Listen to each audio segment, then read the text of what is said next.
So for your challenge specifically, what did it entail? Like I heard you said you bought groceries. What were kind of some of the specific rules for you? So our guidelines were that we weren't going to acquire non-consumable goods. And so on our kind of outline list, that looked like clothes, shoes, furniture, technology, books, toys, recreational equipment, decorations, and anything that wouldn't be used up to completion.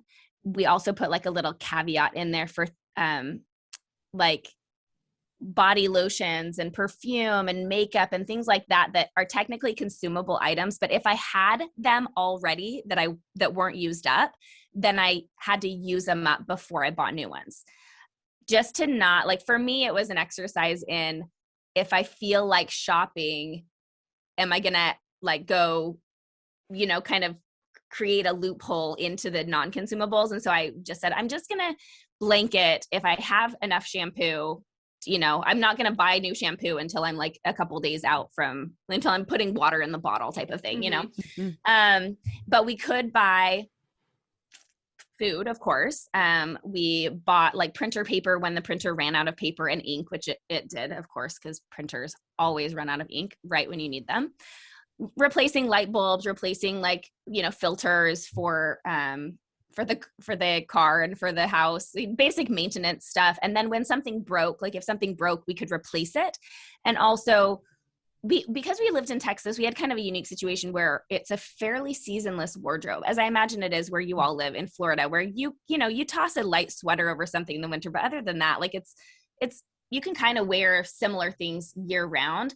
And so that was true for us and for my kids. I knew, when you have young kids, I'm always buying things like a little big anyway. So I thought, they're going to make it through the end of the year with this stuff, except for shoes. And so we made also the kind of caveat that when they grew out of a pair of shoes, that we could replace them for a similar pair. And sure enough, like within a month or two of beginning the challenge, my middle son grew out of his cowboy boots.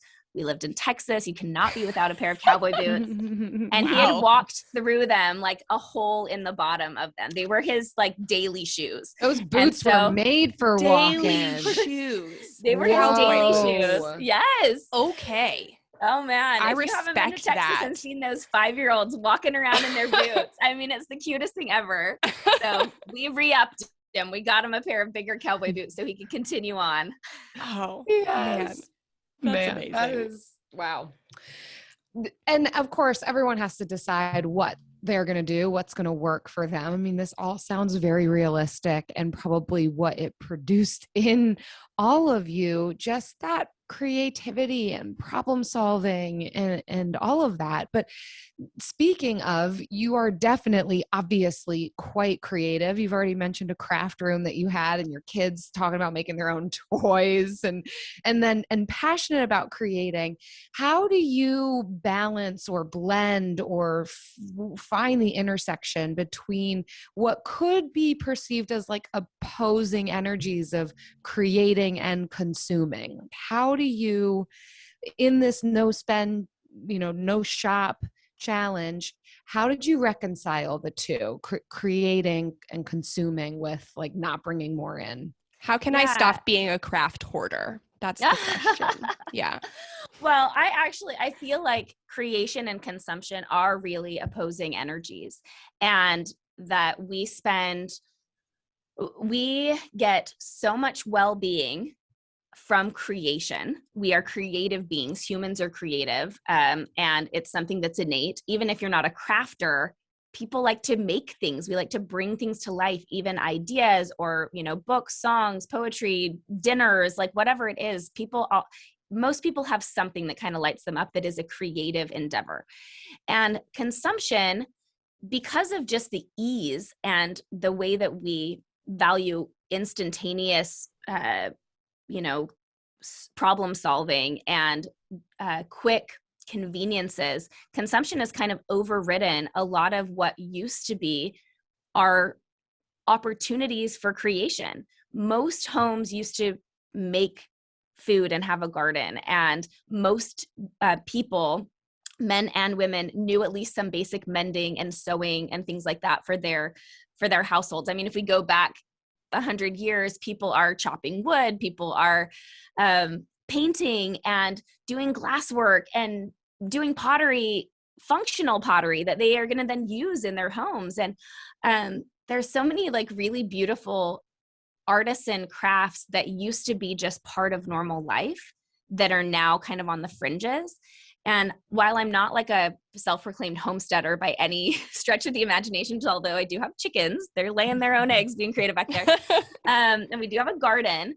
I feel like necessity is this is such a common phrase, but necessity is the mother of invention, right? And when you need something and you don't have an automatic, easy, convenient way to acquire it, your mind goes to work in new ways. So rather than a quick trip to Target, let's take the example of my 5-year-old.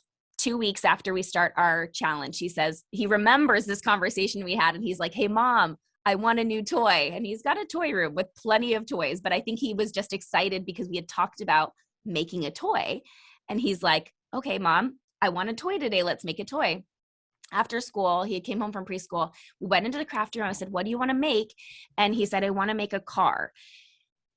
So we found some clay. It was like air dry clay, but you could have achieved the same result with Play-Doh or something. It just wouldn't have lasted as long. And we looked up pictures of cars and he, his cute little 5-year-old hands molded his little car. And we used toothpicks to drill like the hole where you'd put the wheels on. And we spent an hour creating together in a really like low stakes environment because he was 5 and he wanted something for himself to play with. This wasn't going on display. I wasn't trying to sell it on Etsy. It was just a fun interaction with my son.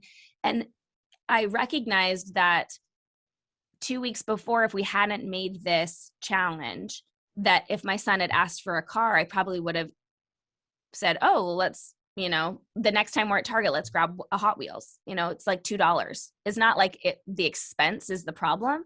The problem is the lack of opportunity to be creative together, the lack of opportunity, like we're starving ourselves of these possibilities of exercising our creativity in really interesting ways. And it was really fun throughout the whole challenge. And, this has become a really fundamental part of our family culture that we exercise our creativity. So we like to make decorations for the holidays. I really don't like to, I have like one little basket of multi-use decorations, like a fabric pennant banner that we put up for Easter, and we put it up for Christmas, and we put it up for birthdays, and we put it up for an anniversary. Like it's it's multicolor, we use it, whatever. But for individual holidays, rather than going and accumulating a bunch of new decorations, we use that as an opportunity to make them. And so, for Easter coming up, we'll paint eggs. And, a lot of people do that. We'll make cookies. My daughter, I'm sure she loves drawing. So she'll draw pictures and we'll put those up on the windows.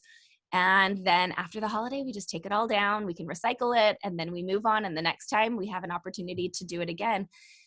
There's just an interesting, like if you take away kind of like what you were talking about, Jen, with the decision fatigue, if you take away the opportunity to quickly solve the problem of needing something new, what you do is open up this entire possibility of, if I don't have the quick fix, then how am I going to get there? How do I achieve the same end? And it will always be a creative solution, because it's not the easy solution. It's always going to be stretching, using what you have on hand, using things in new and different ways.